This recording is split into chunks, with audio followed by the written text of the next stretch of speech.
Christmas Eve. Heavy snow falling.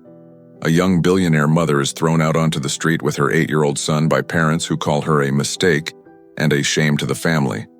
Penniless, homeless, hopeless. The suitcases beside her on the sidewalk are all that remains of a lifetime. Until a single father drives by and makes a decision that will change everything. What seemed like just an act of charity transforms into something no one expected.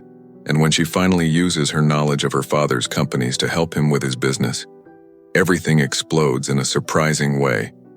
From beggars in the snow to owners of a multi-million-dollar company. From broken hearts to a family blessed by God. You need to hear how this story ends. Every second is worth it. So subscribe to the channel, leave a like, and comment on where you're watching from. And let's get to the story.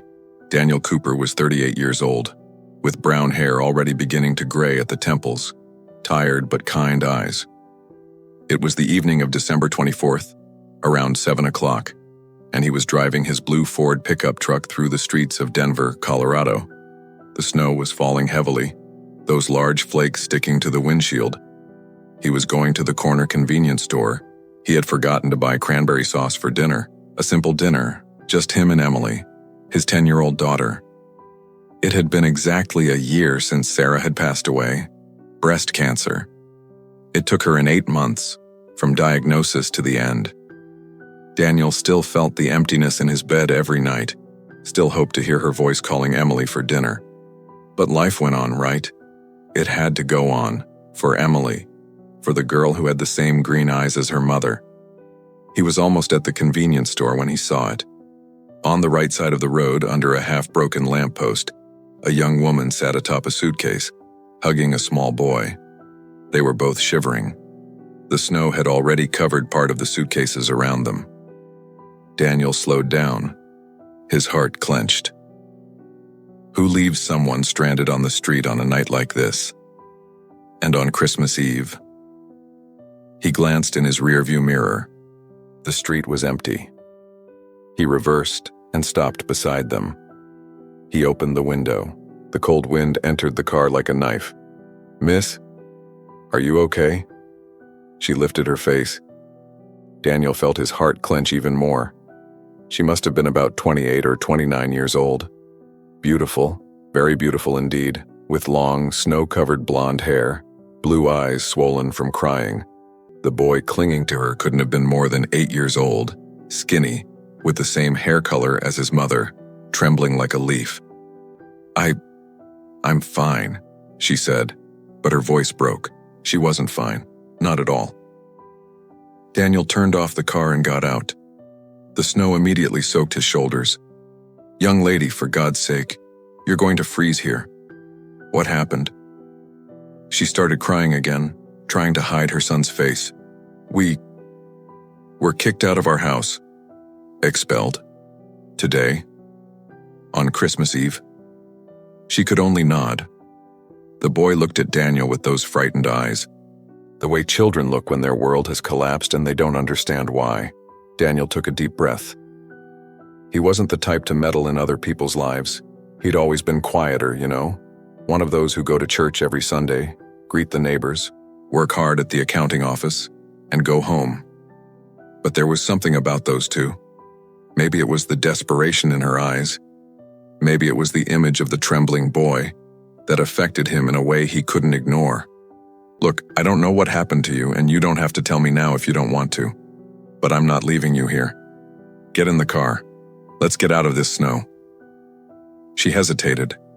She looked at her son, looked at Daniel, looked at the suitcases. "I don't know if... I understand you being scared. Crazy world, right? But I assure you, I just want to help. I have a daughter the same age as your son. I wouldn't be able to sleep tonight knowing I left you two here." There was something in the way he spoke. Perhaps it was the sincerity in his voice. Perhaps it was the desperation of the situation that made her accept. She looked into his eyes for a few long seconds, and she saw that he was a good person, one of those that still exist, you know? "Okay," she whispered. Daniel helped put the suitcases in the trunk. There were only 3, but they were heavy, probably everything she owned. She and the boy got into the back seat. He turned the heater on full blast. "What's your name?" Daniel asked, adjusting the rearview mirror to see her. "Rebecca Morrison, and this is Ethan." "Nice to meet you, Rebecca. I'm Daniel Cooper." He gave that small, reassuring smile. "Look, I need to stop by the convenience store across the street to pick up some things for Christmas dinner. It's simple, just me and my daughter. But would you like to have dinner with us? I have plenty of food." Rebecca opened her mouth, but no sound came out.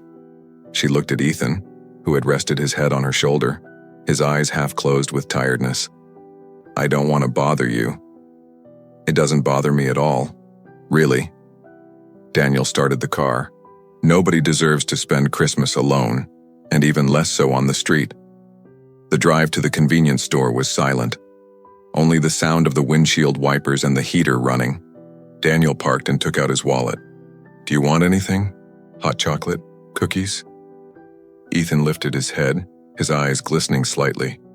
Could it be hot chocolate? It was the first time the boy had spoken. His voice was thin and timid.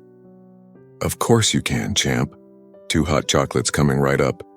When Daniel returned, carrying a bag with cranberry sauce, 2 hot chocolates, a packet of biscuits, and, because he couldn't resist, a small teddy bear that was on the sale shelf. Rebecca was crying again. But it was different. It wasn't the despair of before. It was relief, gratitude. "Thank you," she said as he got into the car. "Really, thank you." "No need to thank me," Daniel said, handing over the chocolates. "Now let's go home. Emily must be going crazy waiting."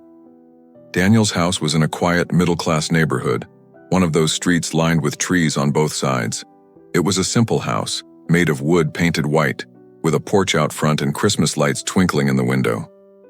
When he parked, Rebecca felt her heart clench. It had been a long time since she'd seen a house that felt like home, Her parents' mansion had always been cold, too big, too empty. "We're here," Daniel announced. "Leave your bags in the car for now. We'll deal with that later." They went inside. The warmth of the house enveloped Rebecca and Ethan like a hug. It smelled of pine. There was a small tree in the corner of the room, decorated with handmade ornaments, the kind children make at school. And music was playing softly on the radio. Silent night. "Dad." A girl came running out of the kitchen, brown hair in 2 braids, huge green eyes, an apron covered in flour. "You took so long, I already..." She stopped when she saw Rebecca and Ethan. "Hi. Emily, honey, these are our guests for dinner.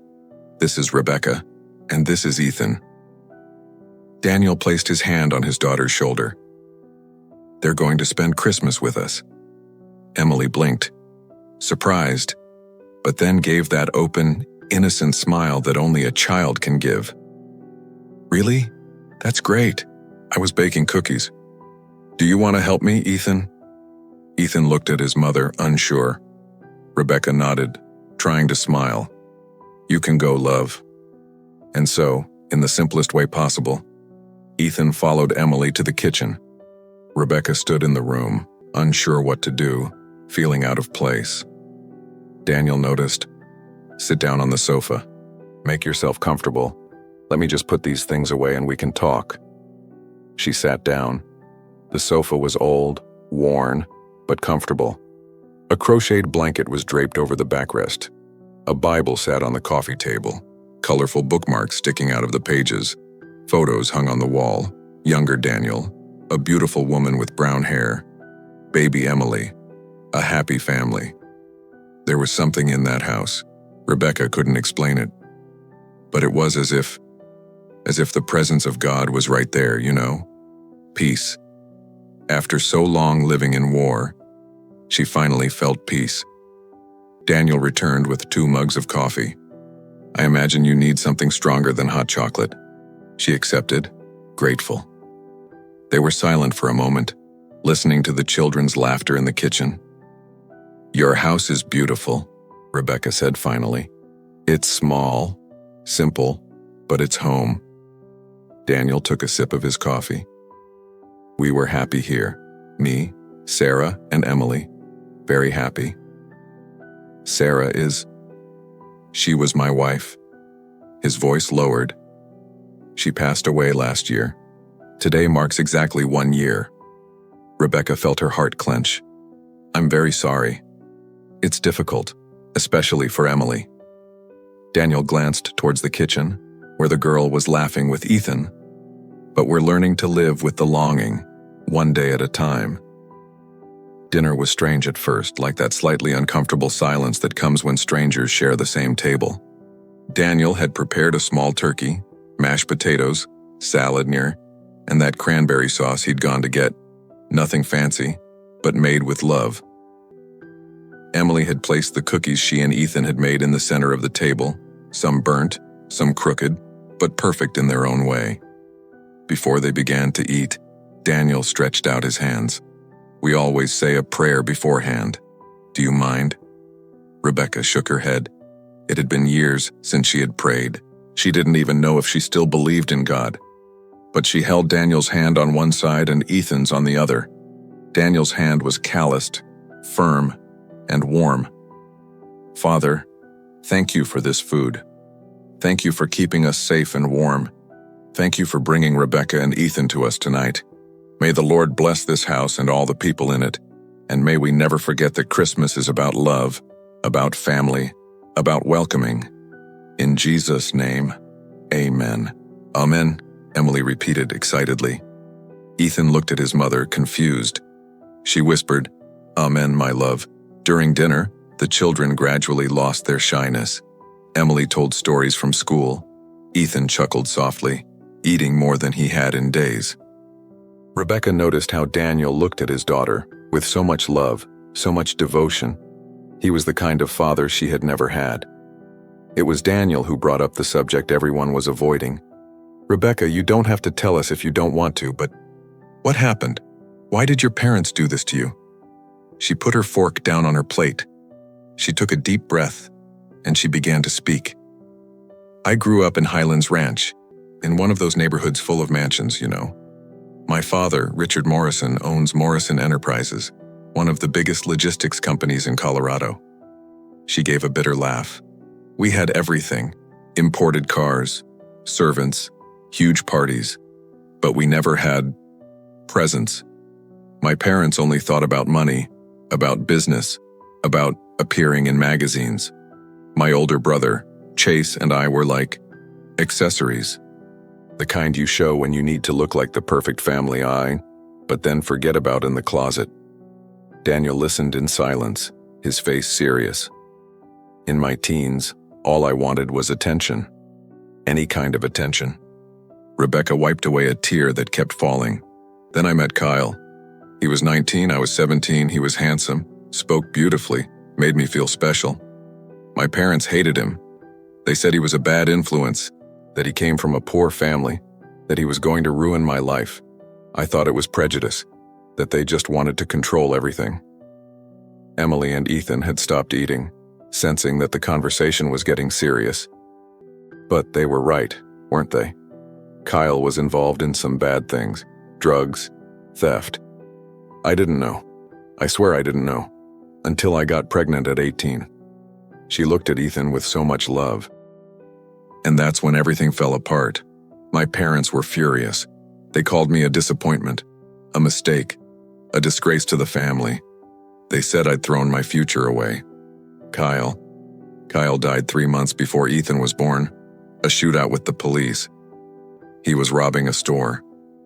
Daniel closed his eyes for a moment, processing it. Oh my God, Rebecca, I stayed living with my parents because I had nowhere else to go. But they treated me like nothing.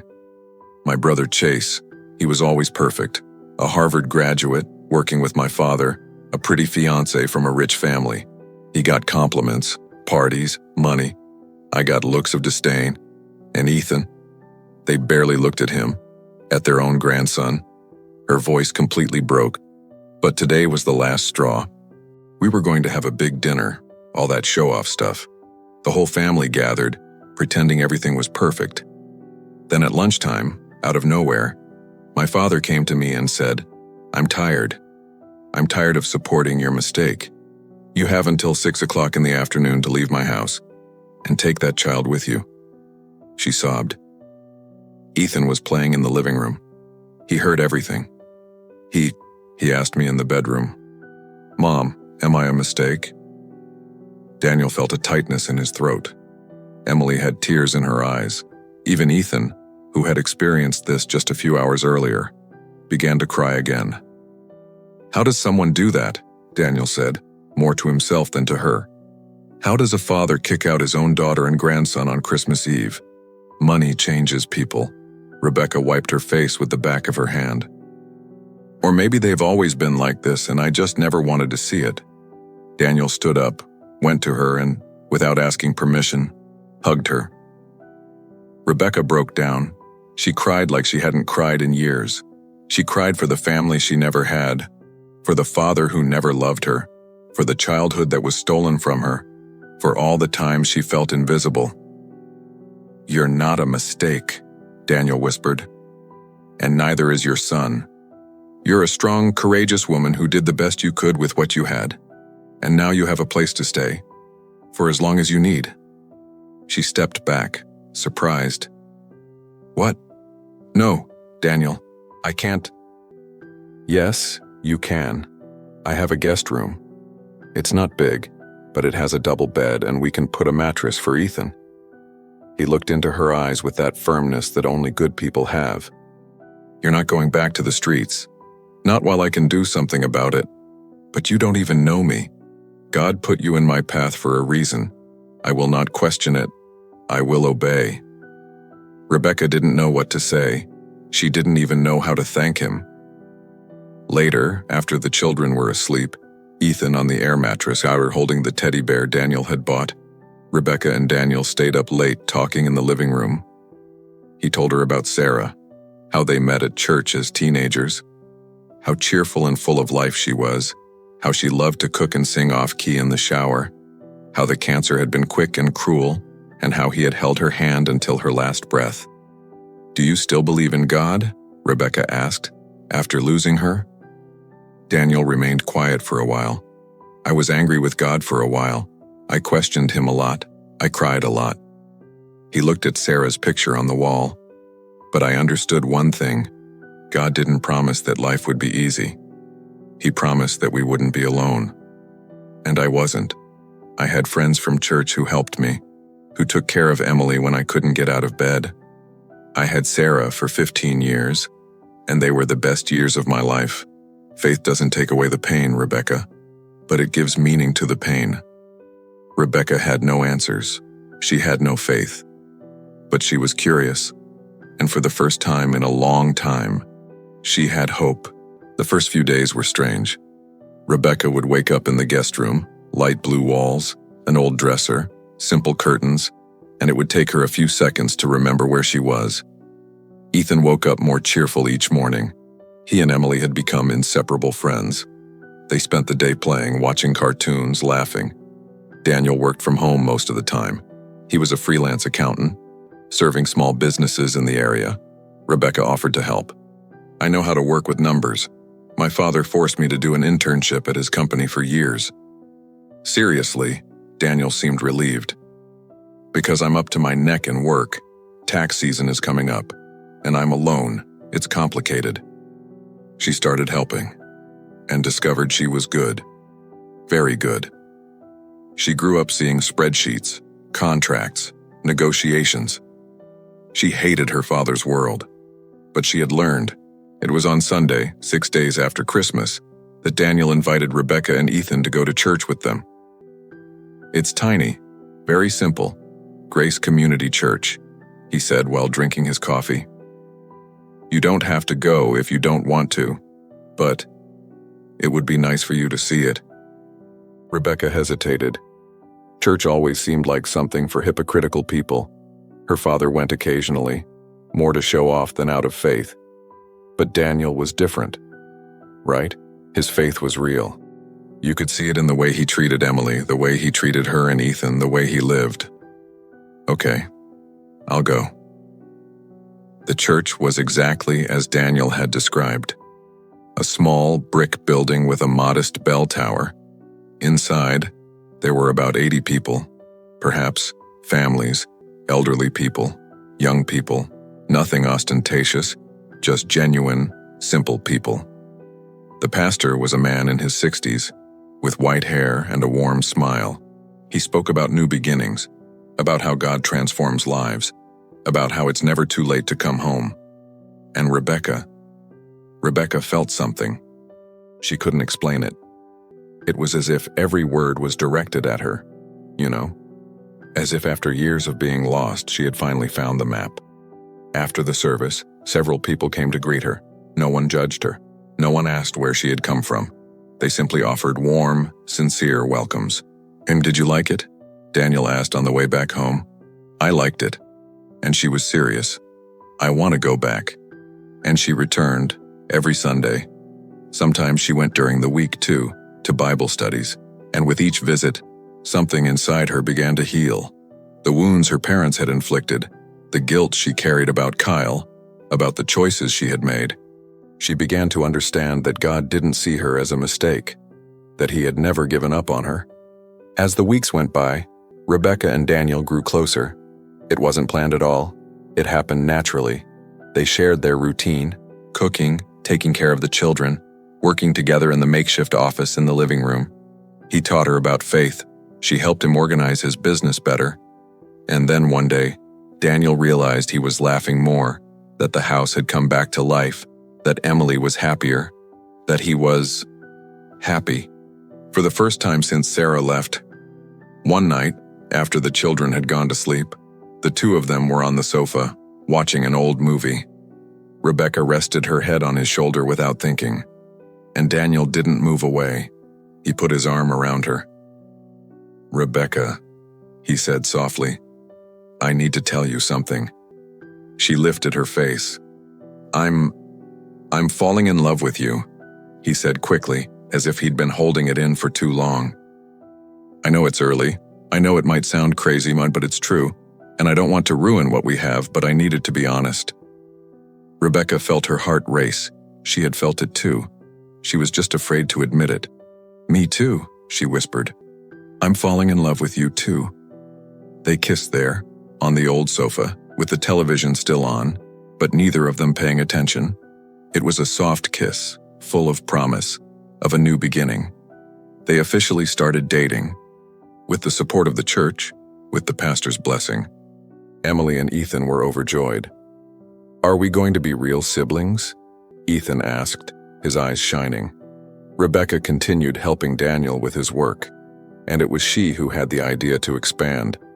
She had contacts, even without speaking to her parents. She knew people. She knew how the corporate world worked. In 6 months, Daniel's accounting firm had tripled its clientele. A year after that Christmas, they got married. It was a simple ceremony in the same little church. Emily was the flower girl. Ethan carried the rings.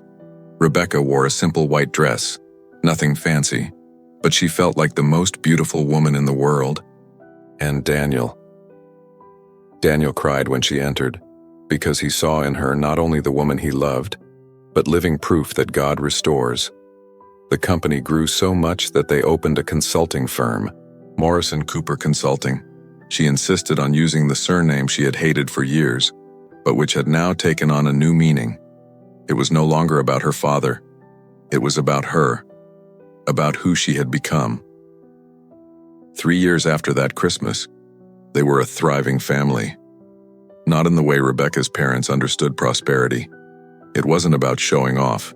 It was about having enough, about making a difference, about employing people, about being generous. They continued attending the same church. They donated 10% of everything they earned. They helped families in need, because they never forgot where they came from. They never forgot that night in the snow. Rebecca never spoke to her parents again.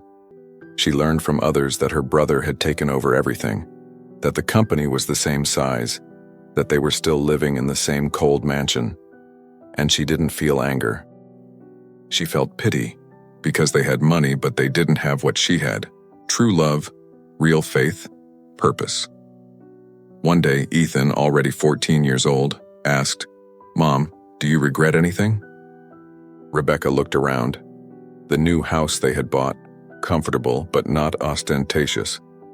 Daniel in the kitchen making pancakes. Emily, now 17, studying for college at the table. And Ethan, her son, who was not a mistake, who had never been a mistake. "I regret taking so long to understand that God has always been with me, even when I thought I was alone." She hugged her son. "But regret you? Never. You were the best gift life gave me, and your stepfather and your sister are the other best gifts." And it was true. God had taken the most broken story and transformed it into something beautiful. He had taken a mother evicted from her home in the snow and given her a home. Not just a house, a home. With love, with purpose, with faith. And it all began because a widowed man decided to stop his car on Christmas Eve. Because he chose to obey that small voice that said, "Stop, help, love." Sometimes, Rebecca would still walk down that street where Daniel had found her. I would look at the lamppost at the sidewalk, and I would give thanks. I would give thanks for having been expelled, because only in that way could she have been found, by God and by Daniel. They were now living according to God's purposes. They weren't perfect. They had difficult days, arguments, worries, but they faced them together, with faith, with love, with the certainty that, no matter what came, they would never be alone, because God does not abandon. He rescues, He restores, He transforms. And that family, formed in the snow, cemented in faith, strengthened in love, was living proof of that. You know, this story reminds us of a simple yet powerful truth. Sometimes, God needs to take us from where we are to lead us to where we should be. Rebecca was expelled from the mansion to find a real home. Daniel was alone in his pain until he understood that he still had so much love to give. And 2 children gained a complete family. When we open ourselves to God's purpose, even the worst nights can transform into the most beautiful new beginnings. It's never too late to come home, to find your place, to live with faith, love, and truth.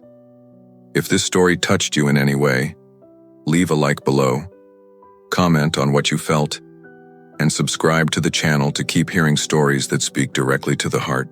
Thanks for joining me this far. Until next time.